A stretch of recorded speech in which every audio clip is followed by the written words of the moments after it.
با سلامی گرم از پراگ به همه دوستان و بینندگان بینیت گرامی رادیو زودی نوید بومدادی تقدیم شما در این صبح بر وقت با خبرهای تازه تاجیکستان و جهان و من شاله گلخوجت در خدمت شما حاضر هستم. امروز 10 آگوست و ساعت به وقت پراگ 7 صبح است و اکنون رو میارم به خبرها.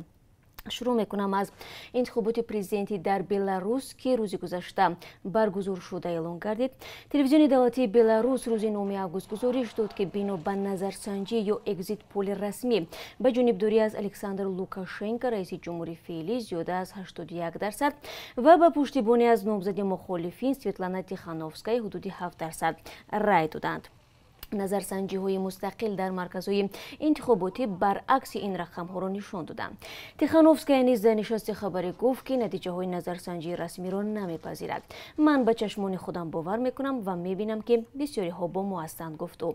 اعلان نتیجه های اگزیت پول در پس منظر نگرانی ها از وجود تقلب در انتخابات با پرزیدنت کنونی الکساندر لوکاشنکو برتری داده است. نوروزیان را به کوچه ها برآورد. نیروهای امنیتی بلاروس با آنها واردی درگیری شدند و چند نفر بازداشت کردند. نتیجه های ابتدایی انتخابات قرار است امروز اعلان شود. از سال 1994 این انتخابات ششم پرزیدنتی در بلاروس است. الکساندر لوکاشنکو 65 ساله که 26 سال با جلوه قدرت را در بلاروس در دست دارد بار ششم نامزد شده است. رقیبان او در این دور سویتلانا تیخانوفسکایا، آنا کاناپاتسکایا، اندری دیمیتری و سرگئی چریچین هستند. رقیبان اساسیش ویکتور باباریکا و سرگئی تیخانوفسکی بازداشت شدند و والری سپکالو کشور را ترک کرد. در همین حال در تاجیکستان رحمت الله زویرов رئیس حزب سوسیال دموکرات میگوید که قرار مجلس عالی درباره تعیین سنه انتخابات ریاست جمهوری تاجیکستان غیر قانونی است. او در یک بیانیه در صفحه خصوصیش در فیسبوک گفته است تعیین انتخابات به روز 11 اکتبر یعنی یک ماه قبل از انجام مهلت وکالت پرزیدنت غیر قانونی می باشد چون همه قانونگذاری های انتخاباتی را عقب می اندازد. به گفته رحمت الله زویرов قرار یک جوی مجلس ملی و مجلس نمایندگان تاجیکستان از روز 6 آگوست درباره تعیین سنه انتخابات از روز قبولش قوه حقوقی ندارد. رئیس حزب سوسیال دموکراتی تاجیکستان در این بیانیه که روز 7 آگوست نشر کرد گفته است عملکرد مجلس ملی و مجلس نمایندگان مجلس عالی تاجیکستان خودسرانه است و برای این رئیسان هر دو پالات مجلس عالی جمهوری تاجیکستان باید جزا بگیرند. رحمت الله زویرов از دادگاه کنستیتوسیونی و داستانی کل تاجیکستان خواسته است که به قراری مجلس عالی بهای حقوقی بدهند.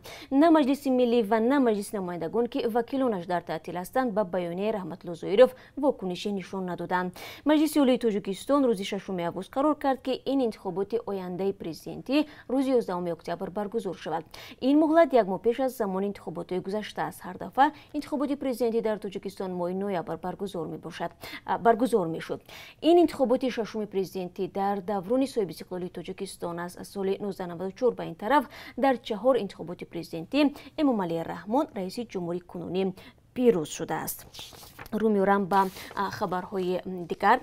سمون ایر اعلام کرد که سنه 11 آگوست سال جاری یعنی فردا با مقصد تحویل شهروندان جمهوری تاجیکستان از ترکیه به تاجیکستان پرواز مخصوص با خطسر استانبول دوشنبه به نقشه گرفته شده است.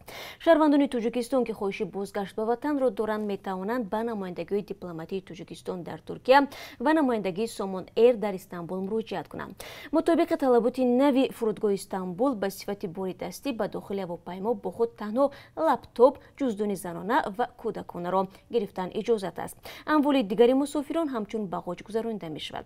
وقت پرواز از استانبول 12:00 به وقت محلی مقرر شده است. طبق طلبات کل مسافران باید نقاب و دستپوشی حفاظتی داشته باشند.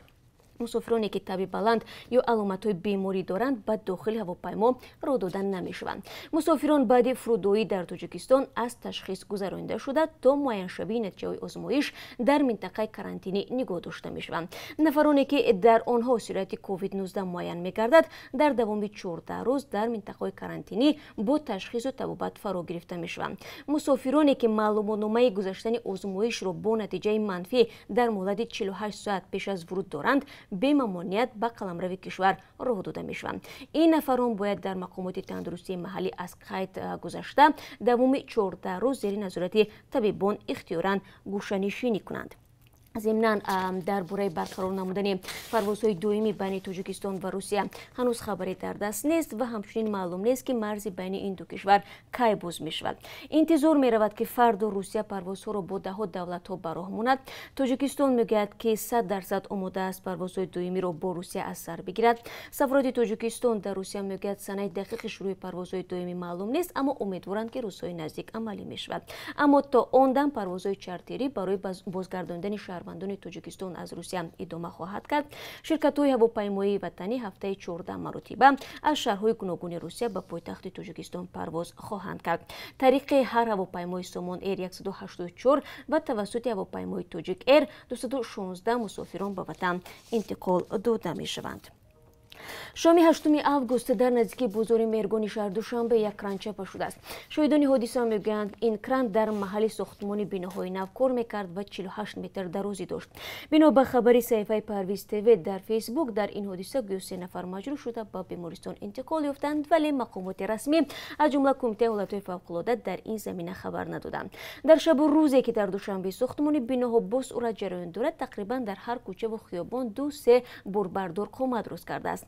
کاری این عظیم جثه ها در فاصله بعضا خیلی نزدیک به منطقه اهالی نشین و راههای ماشینگذار مایه نگرانی برخی از ساکنان شده است.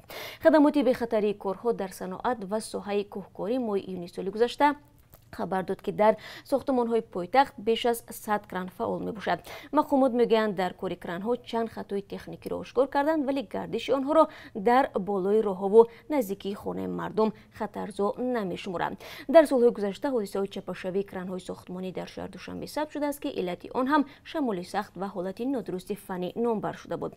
از جمله در یک حادثه در محله نزدیک به بازار کاروان یک کران بوربردار از بلندی بیش از 30 متر چپا شده به چند خانه ضرر رسانده بود. دیروز در افغانستان مجلس لوی جرگه به پایان رسید. وکیلان این نشست مشورتی از رهایی 400 طالب باقی مانده از محبس‌های افغانستان پشتیبانی کردند. تفصیلات را اسکندر خواجه میرزاده تقدیم میکند. روز یکشنبه لوی جرگه افغانستان از رهایی 400 زندانی طالبان که اکثریت با جنایت‌های وزنی مجرم دانسته شده اند پشتیبانی کرده راه را برای مذاکرات صلح و ختم جنگ 19 ساله در افغانستان باز نمود. تاکنون 4600 طالب محبوس آزاد شده اند. 400 محبوس باقی مانده مسئول حمله‌های خونین می باشند. اما بر پایه سازش ایالات متحده آمریکا و طالبان که ماه فوریه در قطر امضا شده است، حکومت افغان می بایست 5000 طالب محبوس را از زندانها رها می کرد. در اظهارات جنبستی لوی جرگه گفته شده است که رفع مانعه‌های نهایی راه را برای پیشبرد روند صلح و ختم خونریزی باز می کند. در این باره پرزیدنت افغانستان گفت: امروز من فرمان رهایی محبوسان را امضا می کنم.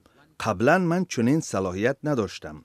حاضر بر اساس قرار شما من فرمان رهایی 400 طالب محبوس را امضا می کنم و آنها آزاد می شوند. دیپلمات‌های غربی ابراز داشتند که احتمال مذاکرات صلح هفته روان در قطر شروع شوند.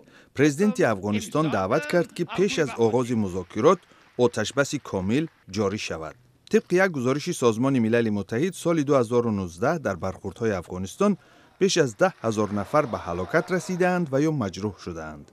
مؤلفان گزارش تاکید کردند که در دوام 10 سال گذشته در جنگ‌های افغانستان بیش از 100,000 نفر کشته شدند.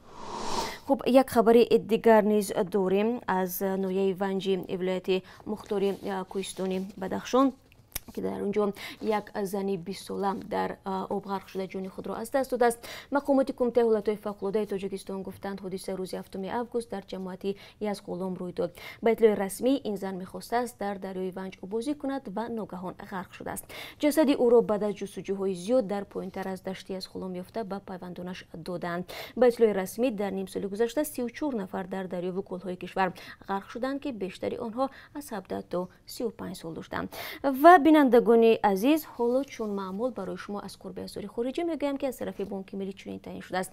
$1 10 سومانی و 31 درم است. 1 یورو 12 سومانی و 19 درم ارزش دارد. امروز قرب 1000 روبل روسی رسو 140 سومانی تعیین کرده است. این چند خبری توضیحی بود که در این صبح بر وقت من با شما رساندم. با خبرهای بیشتر من 3 ساعت پس در خدمت شما عزیزان قرار میگیرم. تا آن وقت خدا نگهداری هر یک شما باشد.